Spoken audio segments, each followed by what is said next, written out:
ನಮಸ್ಕಾರ ವೀಕ್ಷಕರೇ. ನಕ್ಷತ್ರದ ಜೀವನ ಚಕ್ರ. ಮನುಷ್ಯನು ಹುಟ್ಟಿದಾಗನಿಂದಲೂ 30 ವರ್ಷಗಳ ಕಾಲದವರೆಗೂ ಅವನು ಹುಟ್ಟಿದ ನಕ್ಷತ್ರ ರಾಶಿಗಳಿಂದ, ಜಾತಕ ಕುಂಡಲಿಯಿಂದ ಭವಿಷ್ಯವನ್ನು ತಿಳಿಯಬೇಕು. ಅದಾದ ನಂತರ 30 ವರ್ಷಗಳ ನಂತರ ಮನುಷ್ಯನ ನಾಮ ನಕ್ಷತ್ರದಿಂದ ಅವರ ಜೀವನ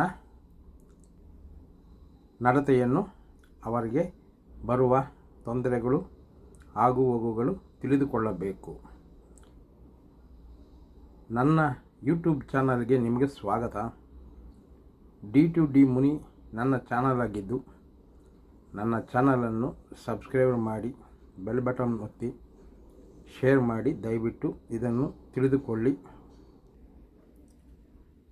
ಗೋಚರ ಫಲಗಳ ವಿವರ ಈ ರೀತಿಯಾಗಿ ಇರುತ್ತದೆ. ನಾನು ಹೇಳಿದ ಹಾಗೆ ಪ್ರತಿಯೊಬ್ಬರೂ ಜೀವನದಿ 30 ವರ್ಷಗಳವರೆಗೆ ಜನ್ಮ ನಕ್ಷತ್ರವನ್ನು, ನಂತರ ನಾಮ ನಕ್ಷತ್ರವನ್ನು ಅಂಗೀಕರಿಸಬೇಕಂತಲೂ, ಬಾಲಕರಿಗೆ 16 ವರ್ಷಗಳವರೆಗೆ ನಡೆಯುವ ಫಲಾಫಲವನ್ನು ಬಾಲಕ ತಂದೆಗೂ,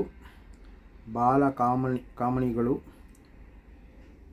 ಋತುವಾಗುವವರೆಗಿನ ಫಲಾಫಲಗಳನ್ನು ಆಕೆಯ ತಂದೆಗೂ, ನಂತರ ಋತುಕಾಲಾದಿ ಮುಂದಿನ ಫಲಾಫಲಗಳನ್ನು ಗಂಡನಿಗೂ ಊಹಿಸಿಕೊಳ್ಳಬೇಕೆಂತಲೂ ಹೇಳಲ್ಪಟ್ಟಿದೆ.